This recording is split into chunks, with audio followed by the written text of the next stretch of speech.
Bonjour tout le monde. Je vais commencer notre présentation en vous présentant un peu plus en détail notre outil pédagogique que nous avons créé, Kevin, Philippe et moi, qui s'appelle la méthode Rythmo, qui est la peluche que vous voyez. Eh bien, la méthode Rythmo, en fait, c'est une méthode qu'on veut ludique avant tout, bien sûr, qui travaille la compétence interprétée et qui est destinée aux élèves de troisième cycle du primaire. Une des particularités de cet outil, c'est qu'il offre un support musical et visuel. Eh bien, en quoi ça consiste, ce support? C'est, premièrement, il y a des partitions, comme vous voyez à gauche, destinées aux élèves qui auront en main pour travailler les rythmes, et ces partitions-là seront mises en valeur ou supportées par des vidéos sur lesquelles on va voir cette petite peluche danser. Et il va danser sur des trames sonores qu'on aura composées pour l'occasion. Alors, encore plus dans le détail, en quoi ça consiste? Eh bien, on veut faire travailler les 6 figures rythmiques proposées par le PFEQ, donc la ronde, la blanche, noire, croche, soupir et saute. Alors, pour ce faire, on a créé 3 exercices, 3 jeux, si vous préférez, pour chacune des figures rythmiques. Et comme je l'ai mentionné précédemment, on a aussi composé une trame sonore par figure rythmique. Alors, tout ça, chaque trame sonore aura la possibilité d'être jouée sur 3 tempos différents, donc lento 60 à la noire, moderato à 90 et allegro à 120. Il y aura aussi 3 interprétations possibles des exercices ou des jeux. C'est-à-dire que, d'une part, les élèves auront la possibilité de les travailler en disant le rythme, soit avec des onomatopées ou s'ils travaillent des sautes, pour dire saute, saute, etc., soit en tapant dans leurs mains. Ou troisième possibilité, en jouant le rythme sur la note de leur choix et sur l'instrument de leur choix. Tout ça, en plus, sur la possibilité de le faire avec 2 nuances, forte ou piano. Alors, si on fait un petit calcul, si on a 6 figures rythmiques à travailler, fois 3 jeux, fois 2 nuances, fois 3 tempos, fois 3 interprétations, eh bien, ça nous donne exactement 324 possibilités d'exercice. C'est assez incroyable. Alors, voilà pour la présentation du contenu. Et je vais vous laisser dès maintenant entre les mains de mon collègue Kevin qui va vous expliquer l'activité que nous avons concoctée. Merci beaucoup.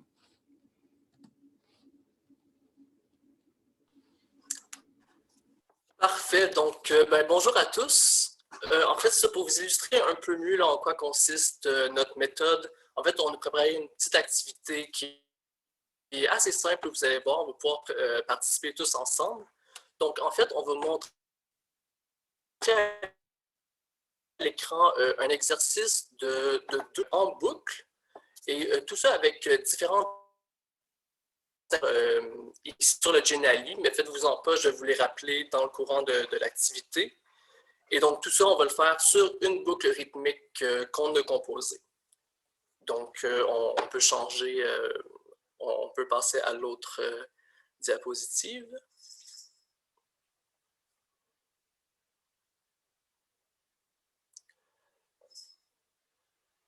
Parfait. Donc, on voit l'exercice qui est ici. Donc, l'exercice, ça va être pour travailler la figure rythmique saute.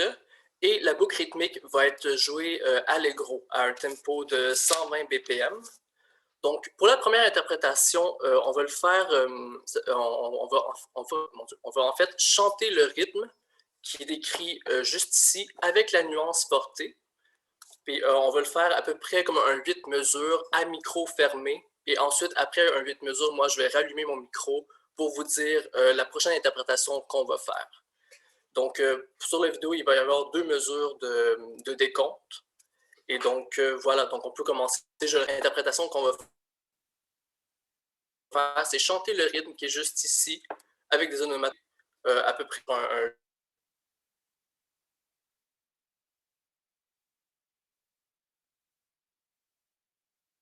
8 mesures. Donc, on peut commencer vite.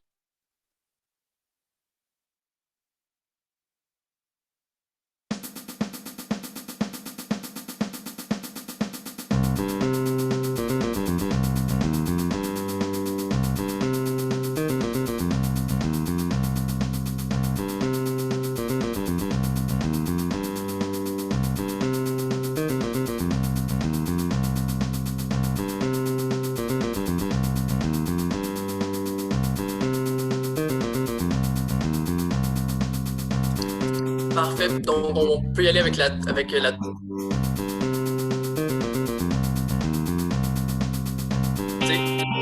pouvez y aller quand vous voulez.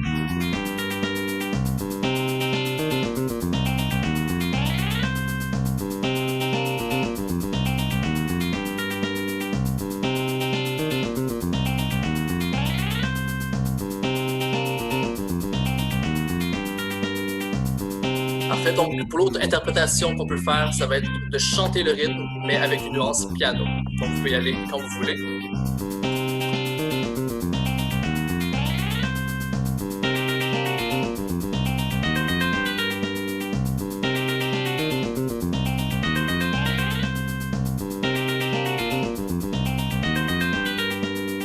Parfait. Pour la dernière interprétation, on va le faire en tapant des mains, mais avec la nuance piano. Donc, c'est quand vous êtes prêts.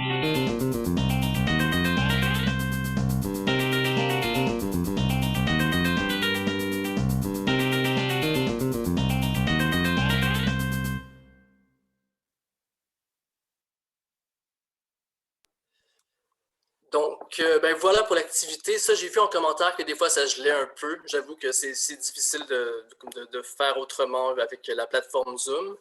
Mais on espère que vous avez apprécié. Merci beaucoup d'avoir participé. Donc, je vais vous laisser entre les mains de mon collègue Philippe pour...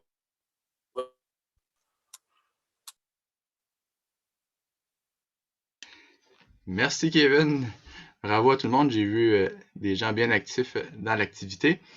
Donc, si vous voulez retrouver cet outil, vous pouvez accéder au site qu'on a écrit ici à l'écran, le fictionpeluche.tumblr.com.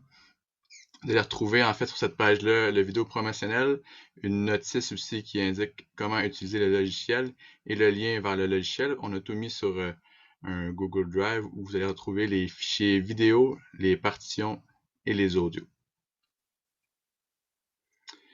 Donc, c'est maintenant l'heure des questions. Si jamais il y a des choses que vous n'avez pas bien compris sur le contenu, sur comment fonctionne la méthode ou, comme je viens de dire, où trouver la méthode, eh bien, c'est le temps de poser ces questions-là.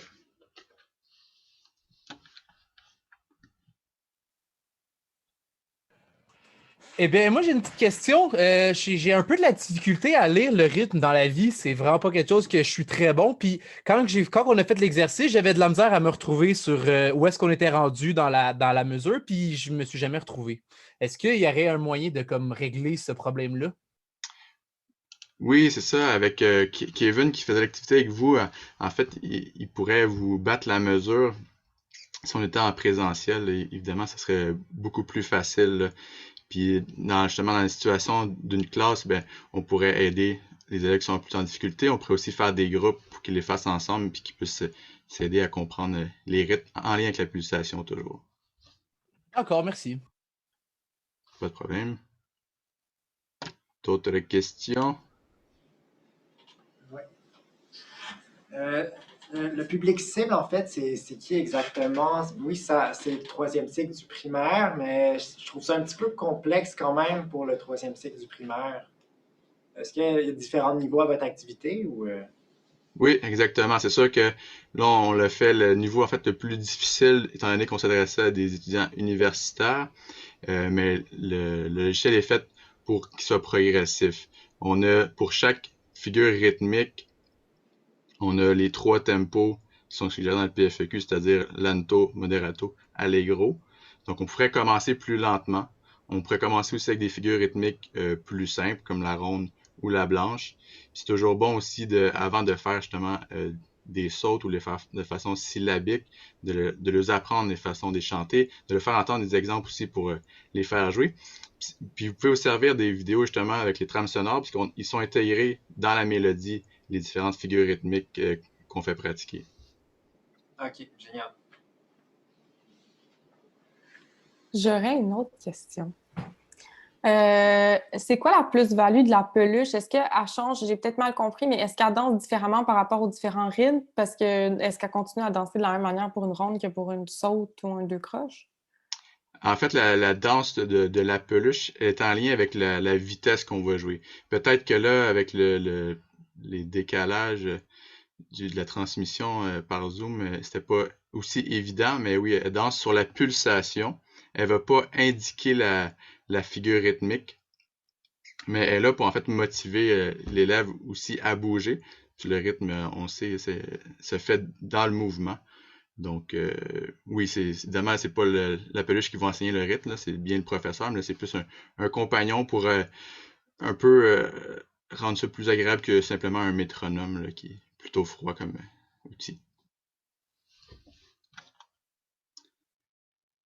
Est-ce qu'il y a d'autres questions? Il vous reste 2 minutes sur la période de questions. Thomas, t'es muté. Thomas, t'es encore muté. C'est bon, pardon, excusez-moi. Oui, je t'entends.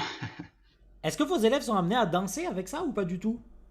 Ben, en fait, on laisse le choix aux professeurs, justement, aux enseignants, s'ils veulent pousser l'activité plus loin, et c'est toujours possible aussi, dépendamment de leur méthode d'enseignement. C'est sûr que s'ils ont envie de faire apprendre la pulsation en dansant, c'est possible, oui, de peut-être apprendre une partie de la chorégraphie ou même d'en inventer une pour danser avec le personnage, toujours en lien avec la musique, évidemment, là.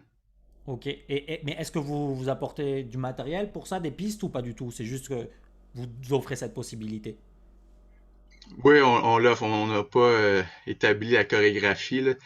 Et évidemment, c'est pas nous qui avons créé de toute pièce ce personnage, là. On n'a pas le talent pour faire de l'animation 3D, malheureusement. Ok. Philippe, j'aurais une question, moi. Admettons que je suis enseignante, j'utilise votre logiciel pour enseigner le rythme à mes élèves, mais que mes élèves désirent l'utiliser à la maison pour le pratiquer eux-mêmes. Est-ce qu'il y a un moyen de confirmer s'ils ont ou non le bon rythme exécuté, ou est-ce qu'ils doivent absolument avoir une personne ressource qui sait si oui ou non ils l'ont bien exécuté ou non? Oui, tu veux dire s'ils pratiquent à la maison avec la méthode Rhythmo? Oui, exactement. Tu sais, admettons, si j'ai le jeune qui décide de le pratiquer à la maison parce qu'il a tellement aimé ça à l'école, puis il trouve que ça l'aide beaucoup à améliorer son rythme, est-ce qu'il y a une façon de confirmer qu'il y a eu la bonne ou la mauvaise réponse? Oui, ben en fait, c'est ce qu'on souhaite, c'est qu'ils puissent l'utiliser aussi à la maison, que ça devienne un peu un compagnon musical. Et la façon que tu pourrais évaluer si l'élève a bien pratiqué, eh bien, ça serait soit en lui demandant de s'enregistrer ou enregistrer le son ou simplement en enregistrant une vidéo aussi. Si c'est possible pour les élèves de le faire, là, si on les moyens techniques à la maison. Ça pourrait facilement se faire aussi via un Zoom, soit avec l'enseignant, justement, comme ça, pas en direct, c'est-à-dire, mais en ligne, pardon. Fait que oui, vous pourriez voir l'élève le faire en même temps que la vidéo. Là, on l'a pas fait tout le monde en même temps parce qu'on voulait pas que ce soit la cacophonie, mais c'est possible de le faire à l'individuel, certainement. OK, parfait, merci. Plaisir. Donc, Ok. je sais pas s'il y a d'autres questions. Le 5 minutes serait terminé. Ouais, ben, je pense qu'il n'y a pas d'autres questions. S'il n'y en a jamais eu une, on peut la prendre en plus parce qu'on a un peu de temps aujourd'hui. La semaine prochaine, on aura moins. Est-ce qu'il y a quelqu'un qui aurait une question supplémentaire? Ah, bon, ben bravo les garçons, c'était vraiment, Merci. chouette. Merci.